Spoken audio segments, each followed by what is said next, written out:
If you want to enroll your next 50 to 100 clients without burning yourself out, spamming DMs, or randomly posting content and hoping and praying that it works and gets you clients, in this video, I'm going to walk you through exactly how I've been able to do it and how I've helped lots of other coaches do it as well. Not with hustle, but with a real system that produces predictable results.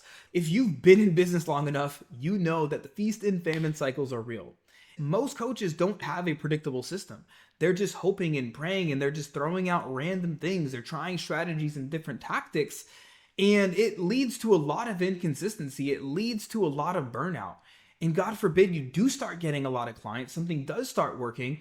Now all of a sudden you're managing all these different tasks and you start to lose focus and you start to get back to those inconsistencies. I can tell you from my experience that you maybe have a great month, maybe 2 months, but then you start to backslide and you start to go down again because the system wasn't actually predictable. You didn't have a way to predictably acquire clients on demand. I remember when I just sold my gym. For context, I built a very successful gym in South Florida. It took me a while, lots of ups and downs on there. We ended up building it to a base of around 300 members, served thousands of people, and ended up selling it. And when I went into online fitness coaching, out of the gates, I did okay. I had a good warm list from people that were prospects or members of my gym. I was able to sign up about 11 or 12 people right at the launch. And so it was around $750 to $1,000 a month. We ended up getting to around $12,000 in our first month. And then from there, I was able to get to like 15 or 16,000. And then we kind of bounced between $17,000, $18,000 a month, all the way down to $5,000 a month, because getting clients at that point was some months we would have a bunch of clients enroll, other months we wouldn't.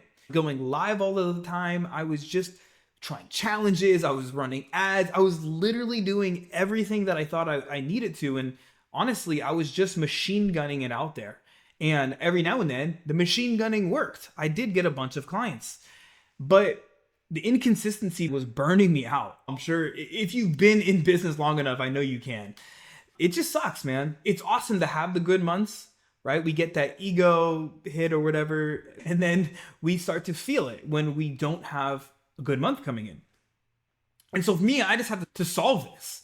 I've been at this now 13 years. I've had the privilege of helping now over 500 clients online between weight loss and now business.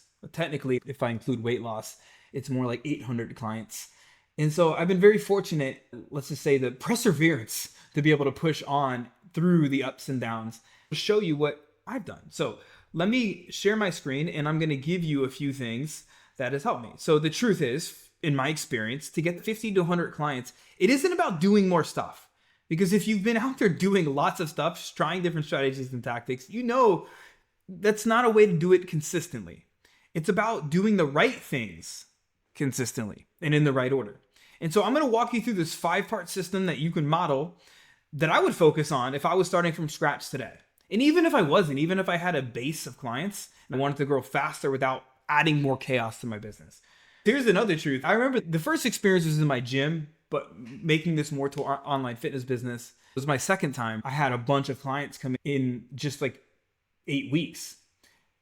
We had maybe 25 to 30 clients. I just remember feeling such chaos and stress because my systems weren't in place, right? I was out here trying to market and get more clients. I was spending so much energy there on my clients and it was a hot mess. I was working long hours.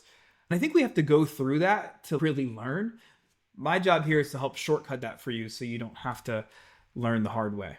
The first thing you want to do is laser focus on your messaging. This is the first part of the system. You want to get a message to market match. What I learned is that you don't need more content. You need clearer content. Really important to know. You don't need more content. You need clearer content.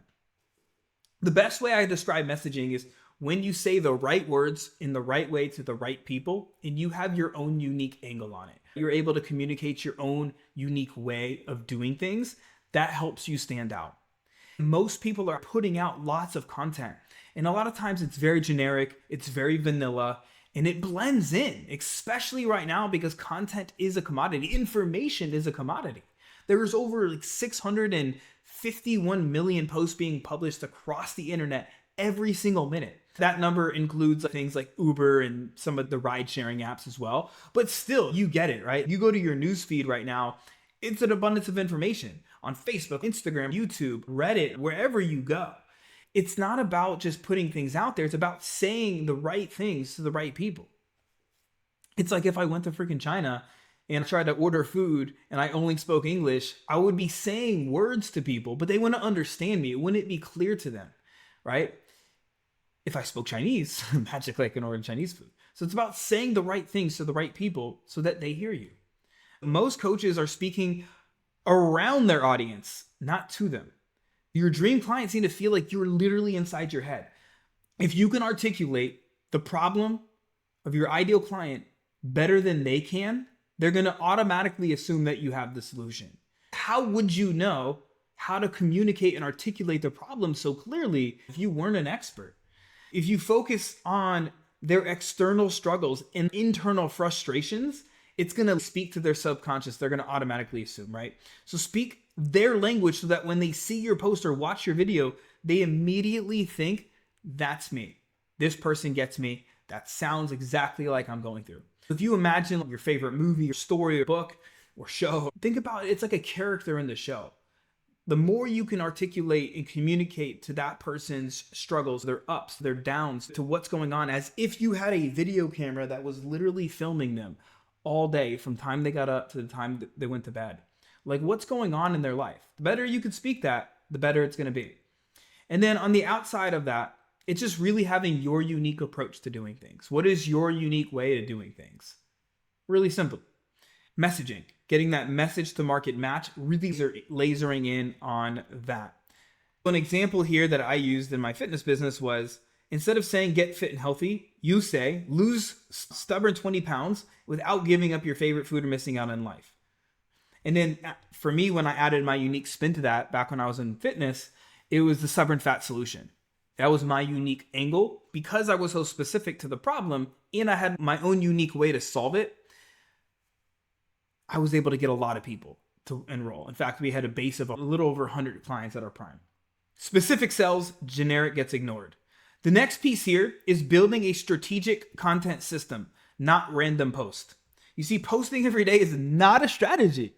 Most people are moving through a buying journey, right? Moving people through a buying journey is. Like, gone are the days where we have this straight up linear funnel. You put out a post, maybe one of those call to action type posts, and somebody responds, you DM them, you send them a lead magnet, then you send them to an application form or a VSL, and then all of a sudden they're on a sales call and they buy. Sure, that can still work 100%. I mean, there's principles behind there. But the truth is, you got to put a lot of volume into getting people to do that. So you might have to DM 300 people to make 1 or 2 sales. You could put in the effort there, or you could come up with a better system, an ecosystem for people to live in, because again, it's not linear, right? This is why I have my Facebook profile. We have my email list, right? We have a YouTube channel. We have an ecosystem for people to live in. I don't have a large audience either. You don't need to have a large audience.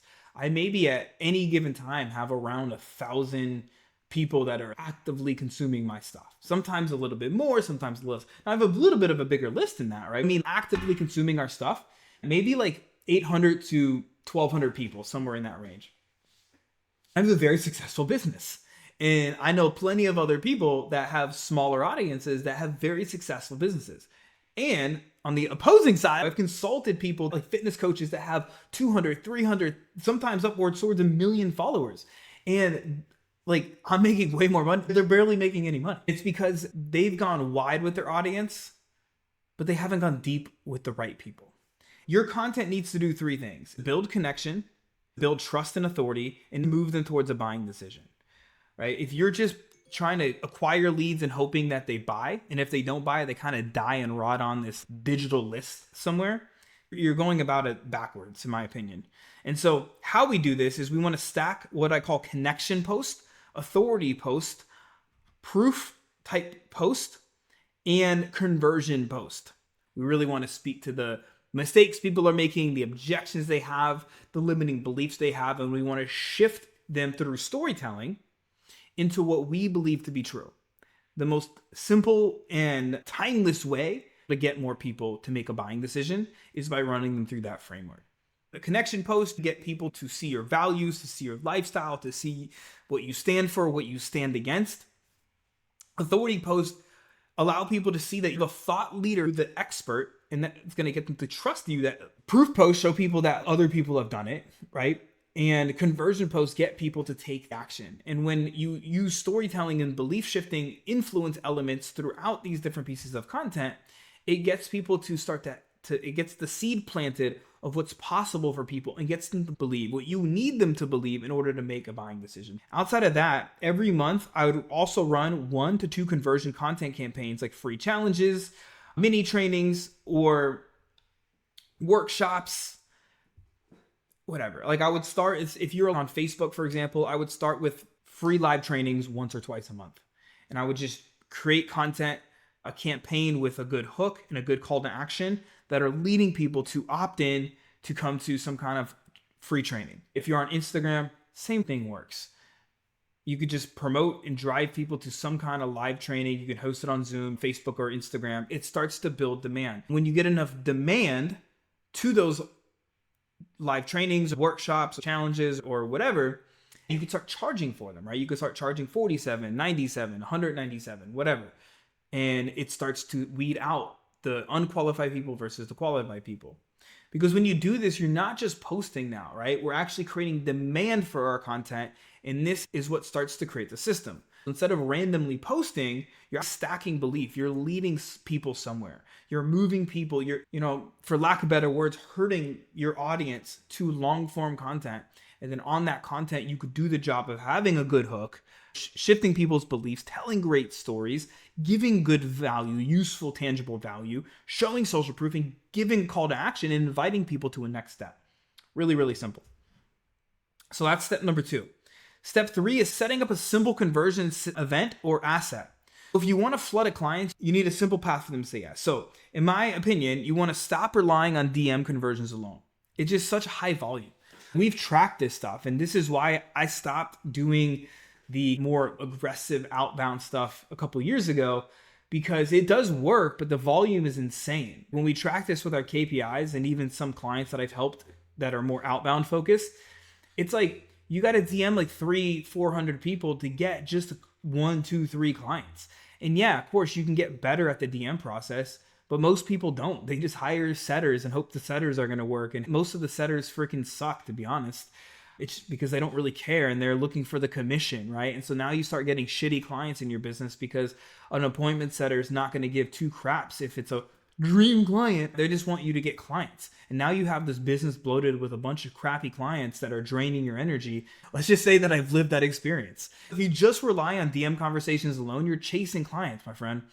And real thought leaders don't chase clients. They use more inbound marketing, more storytelling based marketing.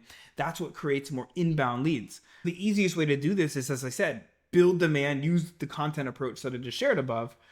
You can have a mini VSL, like a 10, 20 minute VSL that brings people to an application, even private group trainings. When you warm up people through content and let them apply when they're ready, it starts to shift everything, right? Because now you're constantly moving people through the buyer pyramid.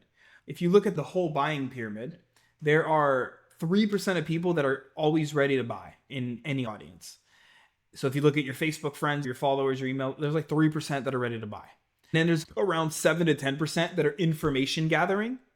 They're going to be ready soon. And then there's about 20-ish% that they're problem aware, but they're not even yet information gathering. For example, if it's weight loss, they're like, I kind of know I'm fat, but I'm not really sure, right? And then 60% of people, they're not problem aware or they're not going to admit it yet. So we're constantly trying to move people that are problem aware up to information gathering through our live workshops and masterclasses. And then it moves people through our influence and storytelling. Because we're really good at messaging and constantly putting out the right pieces of content, we're able to get them up to that buying decision. We don't have to be aggressive into DMs chasing people. We just have to be better with communication, with being able to speak our message in an influential way. Does that make sense? When you shift from chasing to attracting, everything changes. The next piece here is growing your email list. This is step 4, growing your email list daily. Really easy to do. Social media is noisy if you haven't noticed. Your email list is leverage. Plain and simple. I can't tell you how many times people open almost every one of my emails. I don't know if they read them all, but they at least open them or they save them. It builds trust. Even if they don't open it, they see your name constantly in their inbox, so you stay top of mind. You can easily build your email list with simple lead magnets, free guides, hand raiser posts. Most times I do a post on Facebook or in my stories and somebody is like, hey, I want to see that live training you're doing. Or, hey, can you please give me that cheat sheet or that ebook? I'm going to collect an email, even if it's just manually, right? Obviously, if you have landing pages or you're using Go High Level, you could totally have something simple. But even if you're just growing by 5 to 10 leads a day, that's 150 to 300 quality leads, especially if you have great messaging. It'll be quality leads per month. You could send 2 to 3 simple emails a week that build trust and offer help. The way I go about it and how I teach people is at the beginning, you'll have your social media platform like your Facebook page or your Instagram page, and then you just apply it to email. And take your best post, right? You should be putting in more quality. You should have at least 2 quality posts every single week, whether they're videos like this or written posts that you put out that you could just repurpose and send to your email list. That way you're giving people value and you can have call to actions on your email. Like I have a postscript, a PS, that will send people to our video sales letter. I will have it going to a YouTube video. I might have it going to book a call or to reply if you're interested in working with me type stuff. Really simple to do. In our experience, when I first started doing this, it almost helped double our number of calls that we had booked. Email list is so key because social media, you don't control the algorithm unless you're freaking doing jujitsu with Mark Zuckerberg and you're like really good friends with them. But for real, like you don't control the algorithm. Email, you can control if you get in somebody's inbox or if you're in spam, you could control that these days, right? You could control how your subject line is, if it's good, if it's not good. So there's a lot more control that you have. And then the fifth thing, the last thing here is create a tiered offer strategy. This is so you could stack clients, not chase them.